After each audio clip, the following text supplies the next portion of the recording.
Hey guys, Ariel over here at Fineth. Just gonna do another quick cooking video with a really yummy dessert.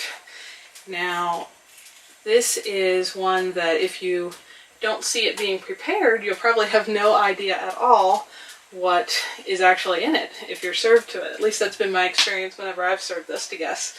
And I do have some friends coming over tonight.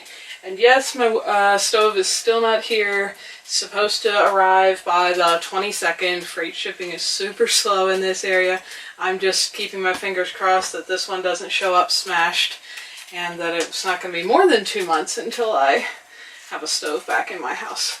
So this is a good dessert for times when you don't have a stove or oven because it doesn't require any baking or any cooking. It's very quick and easy.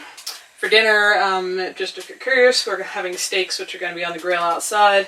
I'm going to do some sweet potatoes and veggies on the wood stove. But anyway, what I am making is a chocolate mousse. Now,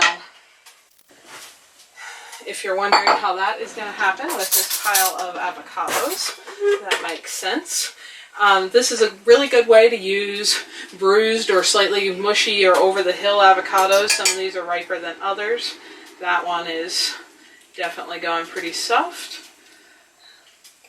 But this, for this being browner even than I like to eat them for anything else, it works just fine.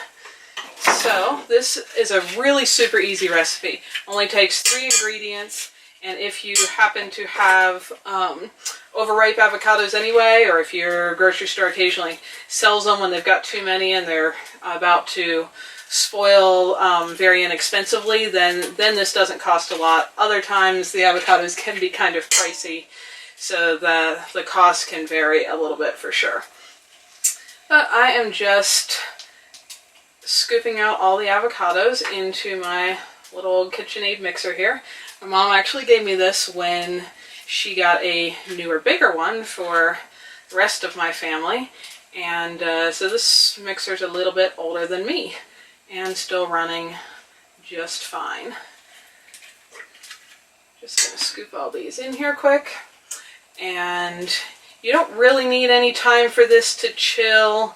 In my experience, at least, maybe that's because I live somewhere that's so cold. If you're in a much warmer climate, it might not be bad to give yourself a little bit of time ahead to let your mousse kind of cool down and not be too warm. Here that just doesn't tend to be a problem.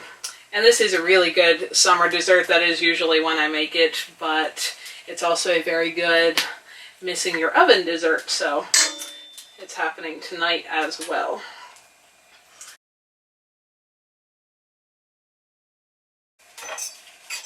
Okay, so I've got all of my avocados in there, and I'll do a recipe down below. I'll have to figure out some proportions, but I'll probably do it for like 2 or 4 avocados or something. I'm trying to do a bigger batch of this because I've got several people coming over. So that was like 9 avocados. Now I'm going to do a real generous, well actually before I do that, because it's going to make a puff, I'm going to plug in my mixer and then it would turn on. Just smush these up just a little bit. You could do this by hand if you didn't have a mixer, or you could probably use a food processor or whatever else.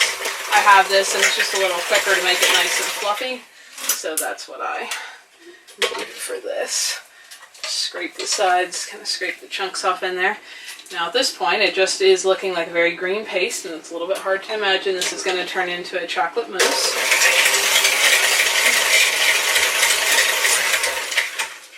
Now that I got the avocado halves pretty well squished up, I'm going to add cocoa powder. And that box is almost empty. Try to get all the last little bits that stick to the side there out. Still a few more crumbs. I don't think that was quite a whole cup, so I'm going to add a little bit more. These proportions, like most things I make, are not real precise. It could be a little bit to your taste for sure. Whatever you like. If you like it more or less chocolatey.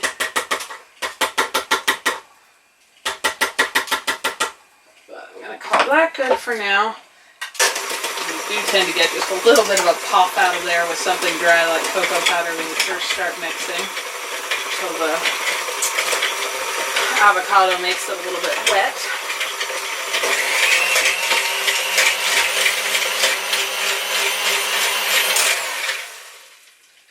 Now in here it's looking mostly brown already, as you can see, but it's still got some green stuck to the edges. So I'm just going to scrape them real quick. There's a few little chunks in there. The more soft and overripe and mushy your avocados are, the easier it is to get this creamy without any remaining chunks. So at the moment, because there's no sweetener in there, that tastes pretty much just like baking chocolate. It doesn't have a whole lot of another flavor. The cocoa powder kind of covers up the avocado taste.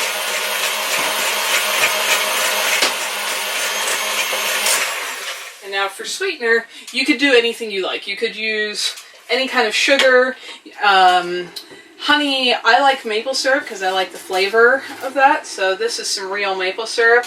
And again, the proportions here are kind of to your taste. I don't like this super sweet because to serve this, I'm actually going to take the chocolate mousse and kind of layer it in a cup with berries like blackberries, raspberries, anything like that. Or you could do any other kind of diced up fruit that you like, or you could have it as just the chocolate. But because I'm usually serving it with berries, you get a little bit of sweetness from the berries themselves, and so I don't mind this not being really sweet, but you could, definitely adjust the sweetness to your personal taste. So I'm just mixing in some maple syrup. Like I said, having a KitchenAid with a beater is definitely helpful to get a little nicer and fluffier quicker without just wearing my arms out. Look at that beautiful, flavorful chocolate mousse. I think I might want it just a little bit sweeter. That still tastes not too far off from baking chocolate, but I'm not seeing any green in there anymore. So this is a fun one when you're having guests, because as long as you get your cocoa powder in there, we'll perfectly get this done before they get here. I'm going to have to hurry just a bit. I've got people showing up in about 5 minutes.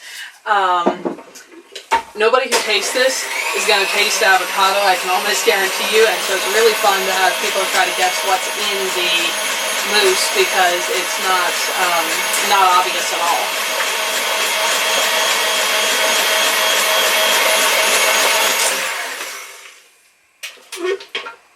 Give that a taste.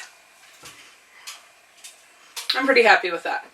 So I'm going to wrap up the video here, and I'll add some pictures of what the finished result looks like. I'm not going to put it together until we're ready for dessert and actually going to serve it, but I'm going to use these glasses because they're the ones I happen to have because they came from a garage sale. And I usually put in a couple spoonfuls of mousse, some berries, some more mousse, and some more berries on top, and then you can stick a sprig of mint or something like that if you've got some around. At this time of year, mine's all frozen solid, so there won't be any tonight. In the summer, I do usually do that. It just looks really pretty. And then it's just a beautiful dessert to serve. Super easy to make. Like you can see, that only took just a few minutes. Pretty healthy. You can definitely adjust the sweetness to your personal taste.